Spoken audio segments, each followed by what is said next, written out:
حج کی فرضیت پر آج ہم بات کریں گے۔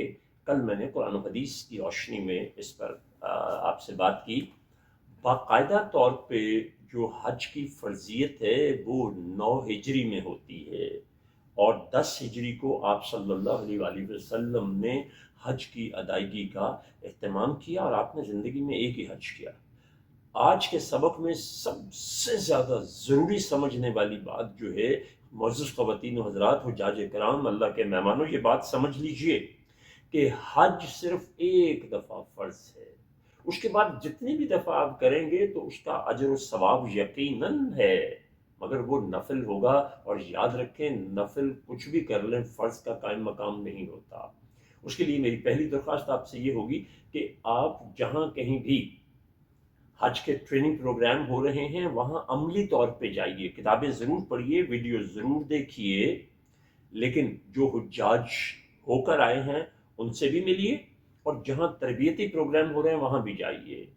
اگر آپ مجھ سے پوچھیں کہ کوئی جگہ ریکمینڈ کریں تو میں آپ سے یہ عرض کروں گا، سب سے اہم اور معتبر جو ہے وہ ٹریننگ حاجی کیمپوں کی ہے جو گورنمنٹ آرگنائز کرتی ہے۔ گورنمنٹ جو آرگنائز کرتی ہے اس کا کوئی بدل نہیں ہے۔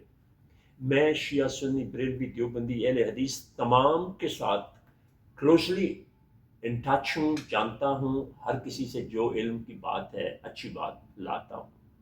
میں اپنے اوپر کوئی لیبل نہیں لگاتا، چونکہ میں تو مسلمان بننے کے پروسیس میں ہوں کہ مسلمان کی اللہ نے ڈیفینیشن جو بتائی ہے اگر آپ اس پہ پورے اتر آتے ہیں تو پھر شیعہ سنی بریلوی دیوبندی اہل حدیث جو بننا ہے، اگر آپ اس کو دوسرے نمبر پہ لے آئیں، کیونکہ آپ کو قرآن و حدیث سے تو اس طرح کی کوئی چیز نہیں ملتی ہے۔ تو خواتین حضرات، یہ بات بڑی اہم ہے کہ پہلی ہی دفعہ اچھی طرح اس کو سمجھ کر جائیے۔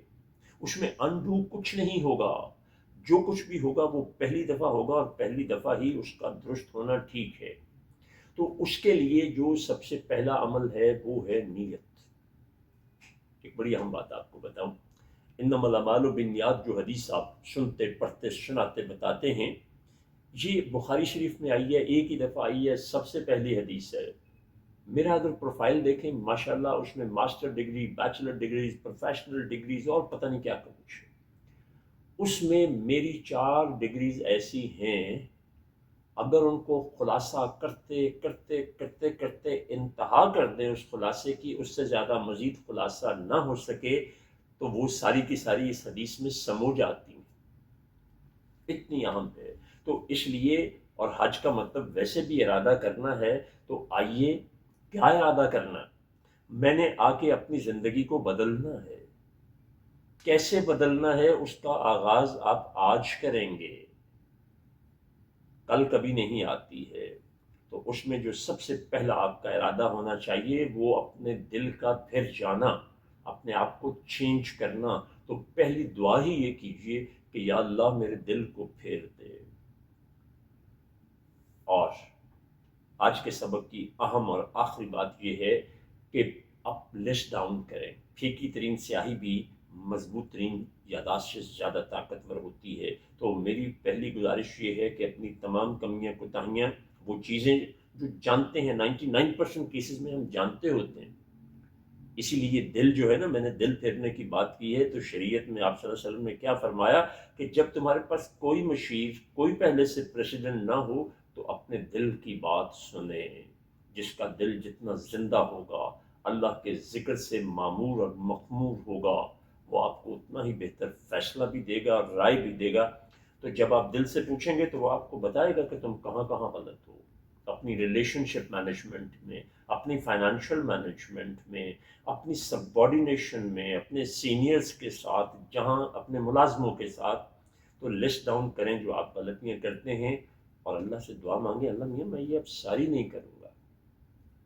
پختہ یقین کے ساتھ ارادہ کریں تو پھر اللہ انہی ہاتھوں کو واپس نہیں لوٹاتا۔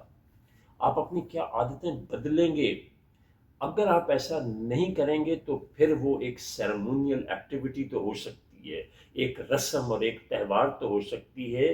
دنیا کے دیگر مذاہب میں ان کی عبادات جو ہیں اس میں میں ریاکاری کا لفظ استعمال بالکل نہیں کروں گا، کیونکہ کسی کی توہین کرنا یا کسی کو کمتر ثابت کرنا بالکل میرا منشا نہیں ہے، مگر یہ سمجھیے کہ اسلام میں تو بنیادی طور پہ ہم آ کے کیوں نہیں بدلتے، اس پہ بات کل کریں گے۔ بہت شکریہ۔